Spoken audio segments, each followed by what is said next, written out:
August 26, 2016, the roar of helicopter rotors cuts through Mount Aspiring National Park in New Zealand. Search and rescue is flying toward a remote mountain hut. The pilot spots movement below. A skeletal figure bursts from the wooden structure. A woman waves her arms frantically, as if swatting away invisible demons. Her movements are desperate and chaotic. "Base, we found her." The pilot's voice trembles with emotion. "Emily Clark is alive. I repeat, she's alive." 32 days trapped in an icy prison. One of the most incredible survival stories in New Zealand mountain history. But this isn't a tale of miraculous rescue. This is the story of how dreams turn into nightmares, how one wrong decision shatters human lives. It all begins with a tragedy that happened years earlier, a moment that forever changed a little girl's life. 1998. Emily Clark is 12 years old. The Scottish mountains are blanketed in fresh snow. Her father, Robert, is preparing for another climb. Robert Clark, an experienced mountaineer with 20 years under his belt. He's conquered dozens of peaks around the world. The Scottish mountains are like home to him. But mountains don't forgive overconfidence. That February day, an avalanche buries the climbing group. They don't find Robert for 3 weeks. Emily doesn't just lose her father, she loses faith that mountains can ever be safe. From that day forward, mountains become a source of terror for the young girl. And at the same time, a strange magnet. It's as if Emily is drawn to the very thing that once destroyed her world. She grows up and becomes a rock climbing instructor. Every day she battles her fear of heights. Every ascent is a victory over her own demons. But demons don't give up easily. 2013.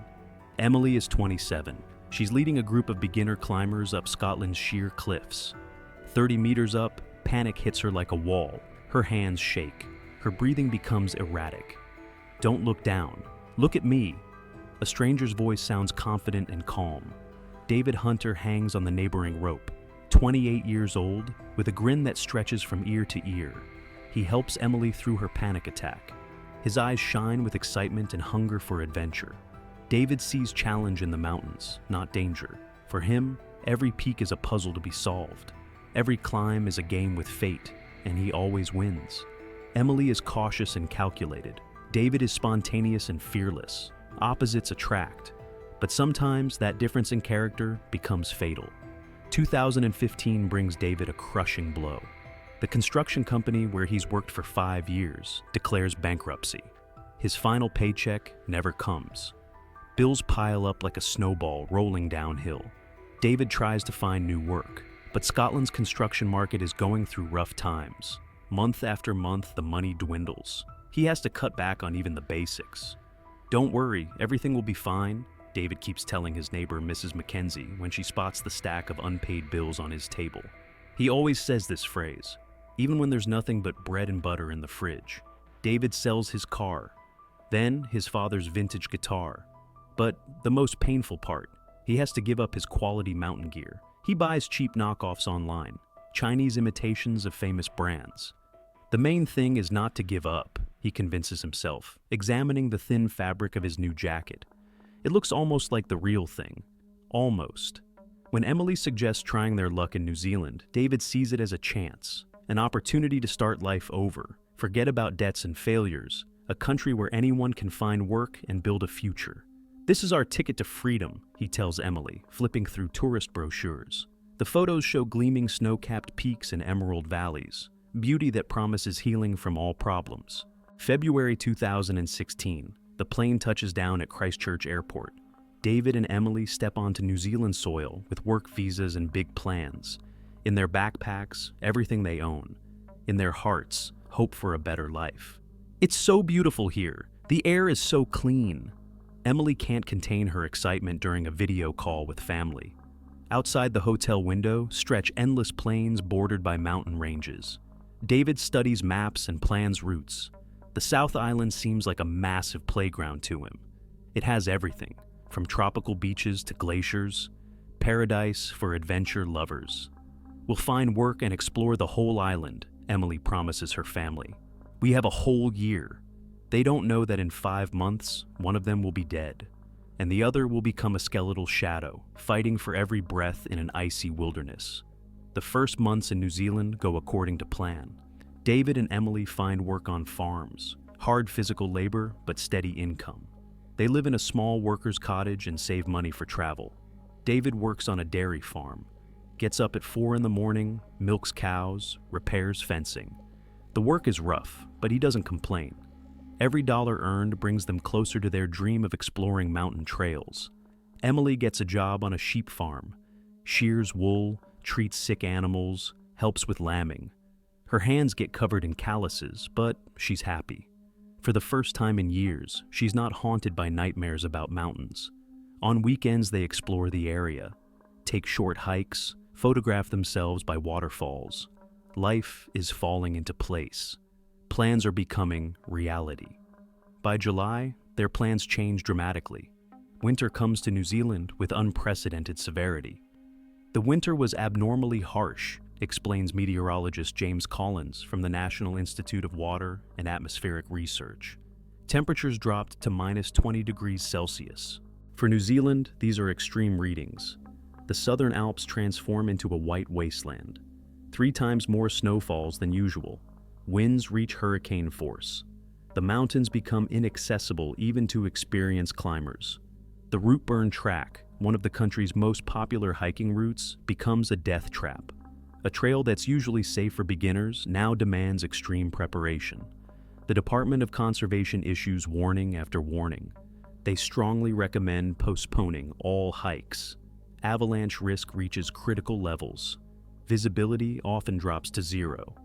"We warned about the high risk of getting lost," recalls Ranger Martin Crawford. Even GPS units were malfunctioning due to magnetic anomalies in the mountains. But warnings don't stop dreamers. David studies weather reports and sees a challenge in the harsh conditions. Emily has doubts. Her childhood fears are raising their heads again. A conflict is brewing between them that will change their fates forever. July brings fresh disappointments. David and Emily arrive in Queenstown, the tourist capital of the South Island. Winter season is in full swing. Ski resorts are operating at maximum capacity. It seems like finding work should be easy. David visits every ski slope in the area. His experience working with snow in Scotland should be an advantage, but managers shake their heads. "Sorry, all positions are filled. Try again next season." Emily storms restaurants and cafes. The town has hundreds of establishments, but everywhere gets the same answer. "We already have our full winter staff." Her experience as a climbing instructor interests no one here. Week after week, nothing but rejections. Their savings melt away like snow in sunshine. The camper rental devours their last dollars. Food becomes simpler: pasta, bread, canned goods. "Maybe it's time to go home." Emily says these words out loud for the first time. They're sitting in the cold camper, counting their remaining money. Only $200 left in their account. David stays silent. Going home means admitting defeat. The debts in Scotland haven't disappeared. The same problems are waiting for him there, but now with the added feeling of being a failure. Wait, David's eyes light up with familiar excitement. He unfolds a tourist map of the South Island. The Routeburn Track, 3 days, and we'll see the most beautiful places on the planet. David's finger glides along the winding line of the route. 32 kilometers through the heart of the New Zealand Alps. Lakes, waterfalls, mountain passes. In winter, there are almost no tourists. It would be just them and the wilderness. "This is our chance to see the real New Zealand," he convinces Emily.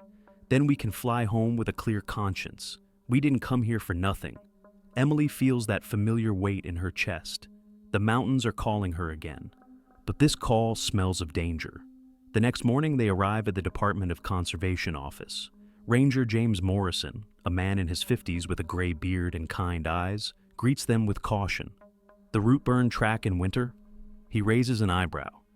"I need to explain all the risks to you. Avalanches happen every day. Temperature drops to minus 30. Getting lost is routine." Morrison pulls out a folder of photographs. Snow-covered trails, ice-covered bridges, huts buried up to their roofs. "See these conditions? And this isn't even the worst of it. Do you have crampons?" the ranger asks, referring to special spikes for boots. "Ice axes, emergency beacon, winter tent rated for extreme conditions?" David and Emily exchange glances. They have a summer tent and sleeping bags rated for above freezing temperatures. Regular hiking boots, no special equipment for winter mountains. "We have experience," David defends. "We're from the Scottish mountains. We know what bad weather is like." Morrison shakes his head. "Scotland isn't the New Zealand Alps in the dead of winter. Everything's different here. Weather changes in minutes, trails disappear under snow. Search and rescue might not reach you for weeks." The ranger shows statistics. Over the past 5 years during winter, 12 people have died on the Routeburn track. Most were experienced hikers who underestimated local conditions. "I strongly recommend postponing the hike until spring," Morrison says. But his eyes already show understanding. These two are going anyway. "Experience in one set of conditions creates false confidence in another," explains Dr. Sarah Wilson, a psychologist specializing in extreme situation behavior. It's a classic thinking error. David is indeed an experienced hiker. He's logged hundreds of kilometers across Scottish highlands. But Scottish winter and New Zealand winter are different planets. In Scotland, you're rarely more than a day's walk from the nearest settlement. Here, weeks through uninhabited mountains. In couples, groupthink kicks in. When one person has doubts, the other can push toward risk. Emily's concerns get suppressed by David's enthusiasm. His confidence drowns out her survival instincts. "I didn't want to look like a coward," Emily admits later in an interview. David believed so strongly in the success of the hike. "I didn't want to disappoint him." Another factor. Financial pressure. Money's running out. The flight home is expensive. The hike seems like a free way to get adventure and justify their New Zealand trip. When people have limited resources, they tend to make riskier decisions, adds Dr. Wilson. Desperation clouds judgment. July 25th evening. David parks the camper at the start of the Routeburn track. Nothing around them, not a single tourist car. Even the information center is closed for winter, just signs and warning boards. Emily stares at the snow-covered mountains. Peaks disappear into low clouds. Wind howls through the trees. Every instinct screams at her, "Don't go!" But David's already pulling out his phone, takes a selfie against the national park entrance. Wide smile, eyes blazing with anticipation of adventure.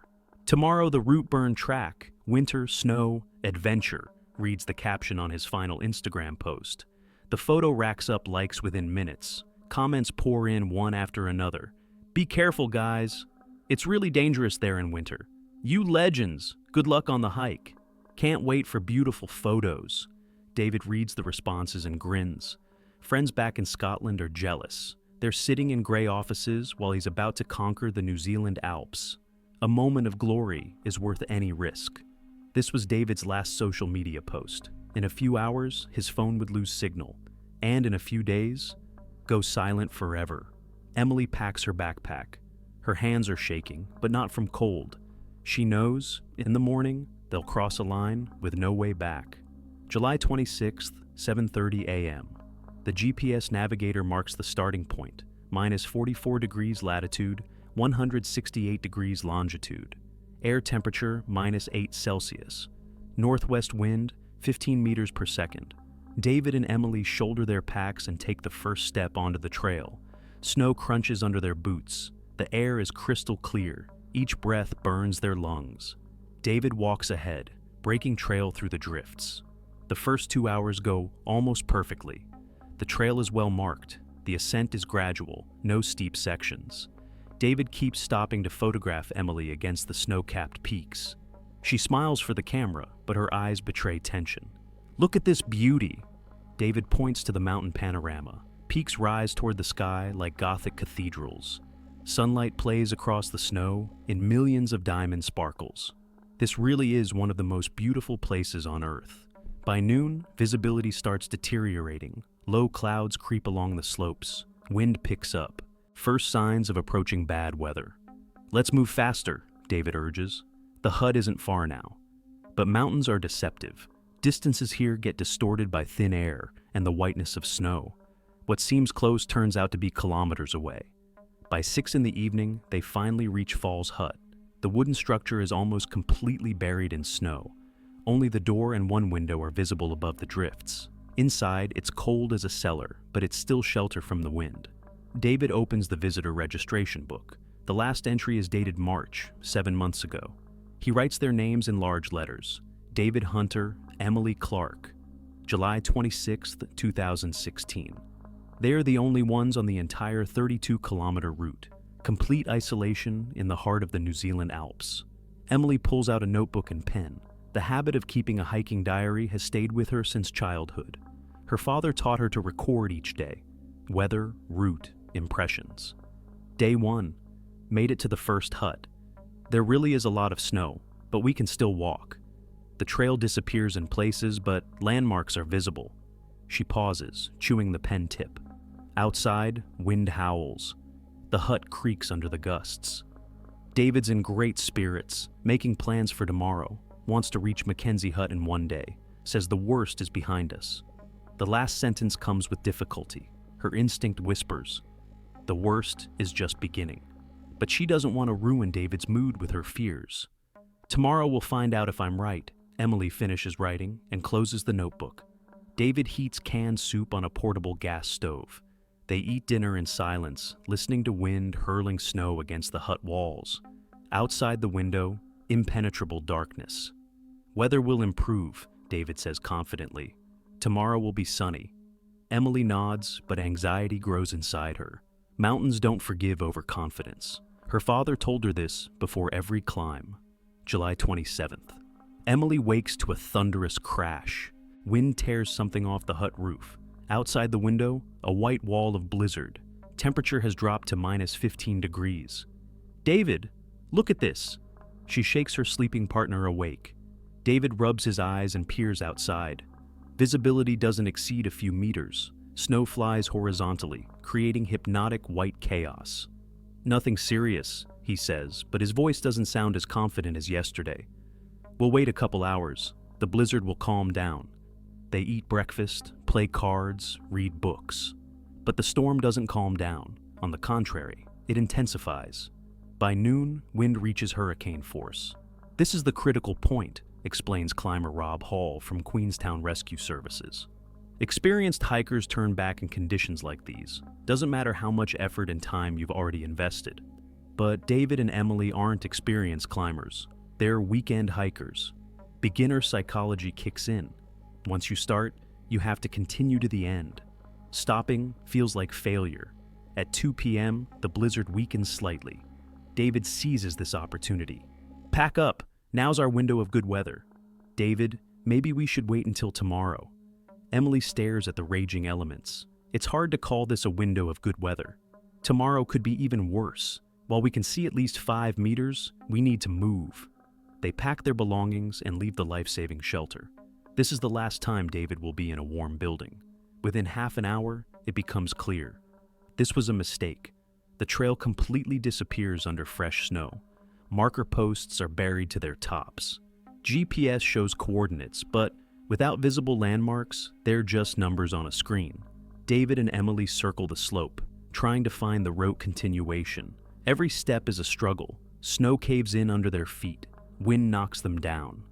David, maybe we should go back to the hut, Emily shouts over the blizzard's howl. We know the way back. But David has already spent an hour searching for the trail. Pride won't let him admit the mistake. On the map, the next hut seems very close, just 3 kilometers as the crow flies. We're almost there, he responds. Just a little more, and we'll be at the next shelter. 3 kilometers as the crow flies in mountains can become 10 kilometers of actual walking. But David doesn't understand this, or doesn't want to understand. Trust me, he takes Emily's hand. His glove is covered in ice. I've never let you down. Emily looks into his confident eyes, wants to believe, wants everything to be okay. But the mountains have already set their trap, and they're walking straight into it. They've been trudging for 4 hours. David suddenly stops and starts unzipping his jacket. His movements are slow, uncertain. Hot, he mumbles, removing his insulated jacket in the freezing cold. Emily watches in horror. Temperature is minus 18, and David is undressing. His face burns with unnatural flush. Pupils are dilated. David, what are you doing? Put your jacket back on. Paradoxical undressing is a classic symptom of severe hypothermia, explains Dr. Mark Thompson from Christchurch Hospital. The brain stops properly regulating body temperature. The person feels hot while literally freezing to death. David takes an unsteady step forward. Under the thin layer of snow lurks ice. His foot slips. He loses balance and starts rolling down the steep slope. 20 meters of falling between sharp rocks and boulders. David's body hits every outcrop. The sounds of his fall echo off the mountain walls. Then comes ominous silence. "David! David!" Emily's screams are swallowed by the wind's howl. She scrambles down, clinging to slippery rocks. Each step could be her last, but fear for the person she loves is stronger than fear of death. Emily finds David wedged between two massive boulders. His left leg is twisted at an unnatural angle. Blood on snow looks almost black in the twilight. "David, can you hear me?" She shakes his shoulders. David's eyes open. His gaze is cloudy, absent. Lips have turned blue. Breathing is shallow and infrequent. "Cold, so cold," he whispers barely audibly. Emily removes her jacket and covers David, presses against him, trying to share her body heat. But she understands. There's almost no time left. "Hang on, I'll warm you up," she repeats like a mantra. "We'll get out of here. You promised to show me the whole island." David tries to smile, a last attempt to comfort her. His hand weakly squeezes Emily's fingers. "Sorry," he breathes out. 11:43 p.m. David's breathing stops at -18 degrees. His pulse disappears. Eyes remain open, fixed on the starry sky. Emily screams until her throat burns. But the dead don't answer, screams. Emily remains alone with David's body, minimal food supplies, and no communication. Her phone has shown no service for 8 hours. The GPS navigator works, but the battery is dying. She pulls out her diary with trembling hands. Writing in the freezing cold is nearly impossible, but she needs to document what's happening. Leave a trace for those who will find her body. "David is gone, can't leave him here alone. But if I stay, I'll die too. What do I do? What do I do?" Survivor's guilt begins in the first minutes after tragedy, explains psychologist Jen Campbell. The person feels like a traitor for staying alive, for every decision made to save themselves. An impossible choice faces Emily. Stay beside her loved one's body and die from cold, or abandon him and try to survive. But where to go? The trail is lost, no landmarks visible. She spends the night pressed against dead David. His body still holds remnants of warmth. By morning, he'll become an ice statue. The wind dies down at dawn, but the frost intensifies. -22 degrees. Emily realizes she has a few hours to make a decision. After that, there won't be a choice. July 28th. Hundreds of kilometers from the tragedy site, the campground owner in Taya now surveys his grounds. David and Emily's blue camper has been in the same spot for 3 days. Strange, thinks Graham Watkins. Usually tourists drive somewhere every day. He approaches the camper, knocks on the door. Nobody. Peers through windows, empty inside. Belongings scattered, but no people. Maybe they went hiking, Graham assumes, but tourists usually give notice about extended absences. 5 more days pass. The camper hasn't moved. Graham starts worrying and calls police. August 2nd, the search operation officially begins. Constable Tom McDonald arrives and examines the camper. Inside, he finds route burn track maps with route markings. They went on the route burn in the dead of winter. McDonald shakes his head. Need to alert search and rescue. Search Operation Coordinator Dave Simpson assembles a team. 12 rescuers, 2 helicopters, search dogs. But weather won't allow them into the mountains. Chances of finding anyone alive after a week in these conditions are extremely slim, Simpson tells journalists honestly. But we'll search until we find them. David and Emily's parents fly from Scotland. Emily's mother, Margaret Clark, sobs at Christchurch Airport. She was always afraid of mountains, she says through tears. After her father died, why did she go there? Nobody can answer this question. For now, only one thing matters: finding them alive or dead. The call from New Zealand comes in the dead of night to Britain, Scottish time, 3 a.m. Margaret Clark wakes to the piercing ring of her phone. "Mrs. Clark, this is Constable McDonald from New Zealand Police. We have reason to believe your daughter and her partner are missing in the national park." "What? Sorry, I didn't understand the English at first." Margaret rubs her eyes, trying to comprehend. Then it hit me. The children were missing. The word missing sounds like a death sentence. In New Zealand's mountains in winter, missing people aren't found alive. Margaret knows this. She already lost her husband in mountains 18 years ago. A similar call reaches David's father, Ian Hunter. A former military man, he immediately grasps the severity. No illusions or false hopes. We understood right away. Flew out to prepare for funerals, Ian recalls. In conditions like these, people don't survive. It's physically impossible. The families begin preparing for travel, plane tickets to the other side of the world, emergency visas, all the formalities needed to bring their children's bodies home. But while parents fly halfway around the planet, a survival drama unfolds in the snow-covered mountains. Day 3 after David's death, Emily can no longer feel her toes. Second-degree frostbite. Food supplies are almost gone. 1 energy bar left and half a bottle of water. She sits beside David's frozen body and understands. It's time to make a decision. Stay and die beside him. Or try to survive. "Forgive me, my love," she writes in her diary with trembling hands. "Maybe I can get out and tell our story. Tell everyone how brave and kind you were." Emily kisses David's cold forehead, takes the engagement ring from his hand. They'd planned to marry in spring. The ring will be a reminder and motivation to survive. She takes David's backpack, transfers everything useful to her own. Matches, knife, compass. Every item could save her life. Says goodbye to the dead body and walks on. Snow drifts reach her waist. Temperature minus 20 degrees. Wind cuts through to the bone. Every step is overcoming herself. Every breath a small victory. Emily doesn't know where she's going. The GPS navigator died 2 days ago. Only a compass and intuition remain. She moves north, where the map showed huts should be. "I'm coming home to you, Dad," she whispers, looking at the snow-covered peaks. "You'll teach me how to survive in the mountains." August 10th. The rescue operation faces insurmountable obstacles. Abnormal weather conditions make helicopter flights suicidal. Zero visibility, winds up to 100 kilometers per hour. "We can't risk rescuers' lives," explains Operation Coordinator Dave Simpson. "If a helicopter crashes, we'll have even more casualties." The search is temporarily suspended. The team waits for weather improvement, but each day of delay reduces the chances of finding anyone alive. August 15th. The families arrive in New Zealand. The meeting at Christchurch Airport, tears, embraces, shared grief. Parents who'd never met before, united by tragedy. "We prepared for the worst," says David's mother, Susan. "None of the rescuers believed anyone could survive more than 3 weeks in such conditions."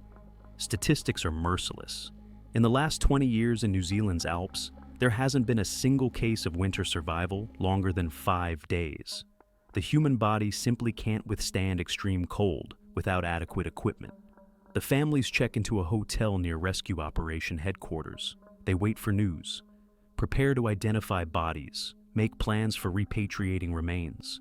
No one suspects that an incredible survival story continues in the mountains. August 7th, 12th day after David's death. Emily no longer remembers when she last ate. Strength is running out. She falls into snow every 100 meters. Getting up becomes harder and harder. Through the blizzard's veil, a dark silhouette emerges. At first, Emily thinks it's another hallucination. They started 3 days ago, visions of people, voices of loved ones. But the silhouette is real. A wooden structure, almost completely buried in snow. Mackenzie Hut, one of the shelters on the Routeburn track.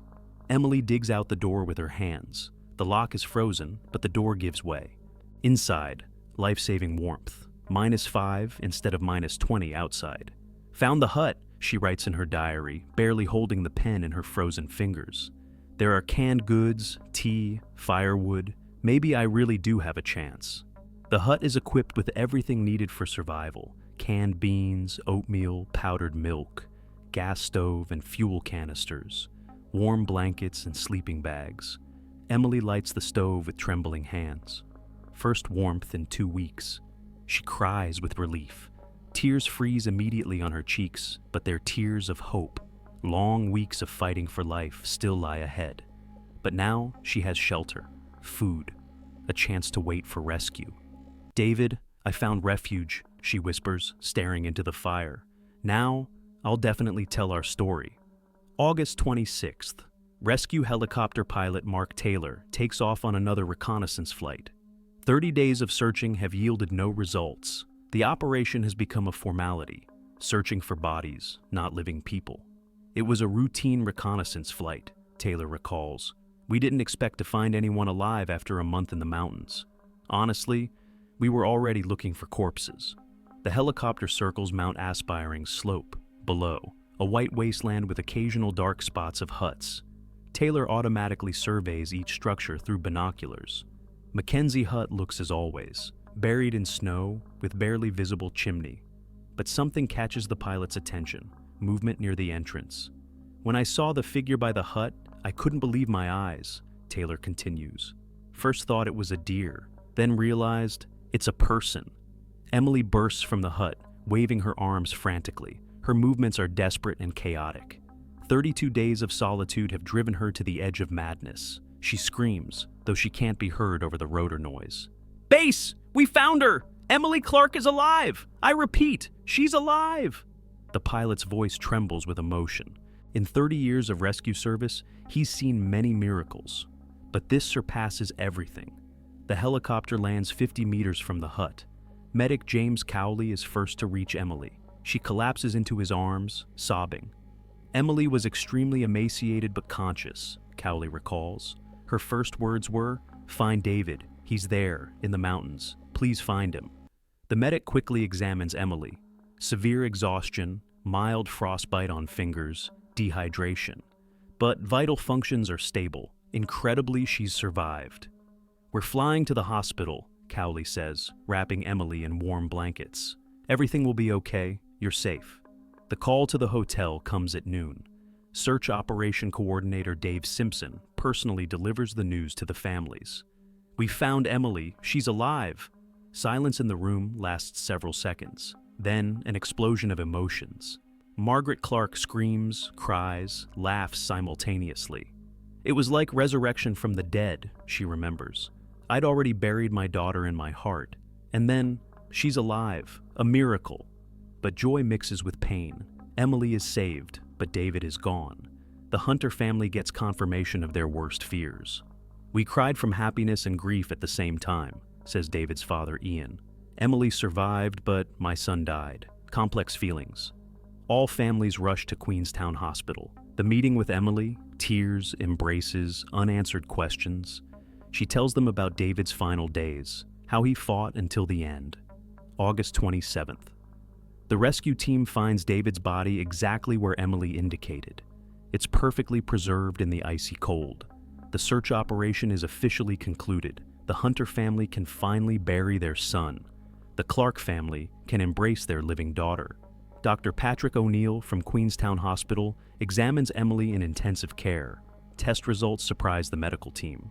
"Emily lost 12 kilograms of weight," O'Neill explains. "That's a critical loss for a woman of her build." But she avoided serious frostbite and internal damage. 32 days in extreme cold conditions usually end in limb amputation or death. But Emily's mountaineering knowledge saved her life. She properly rationed food and water, the doctor continues, maintained physical activity in the hut, used breathing techniques to conserve heat. Emily's condition is remarkably stable for someone who spent a month in an icy wasteland. Body temperature normal, heart rhythm steady, psyche relatively healthy. Her mountaineer father taught his daughter to survive in mountains, O'Neill says. That knowledge carried through the years and saved her life. Irony of fate. Robert Clark died in mountains 18 years ago, but his survival lessons helped his daughter stay alive in the same wilderness that claimed him. The Department of Conservation conducts a detailed investigation of the tragedy. Mountain safety specialist Alan Cross studies all circumstances of the incident. This is a classic case of error accumulation, Cross concludes. None of them individually were fatal, but together they created a deadly situation. Evidence found paints the complete picture of tragedy. GPS tracks show how the couple lost their way. Photos on David's camera document deteriorating weather. Emily's diary entries reveal psychological aspects. Medical conclusion on David's cause of death. Severe hypothermia complicated by fall injuries. The broken leg prevented him from moving and staying warm. His body rapidly lost critical amounts of heat. If they'd had proper equipment, the story might have ended differently, Cross says. Winter tent, sleeping bags for extreme conditions, emergency beacon, but they cut corners on safety. The cheap Chinese gear David bought due to financial problems couldn't withstand the New Zealand winter test. Saving $100 cost a human life. The investigation report will become the basis for new safety measures, stricter equipment requirements, mandatory registration before hikes, ban on winter tracks for unprepared tourists. But for the families, these are just numbers and documents. David is dead. Emily survived but is forever changed. The price of the lesson turned out too high.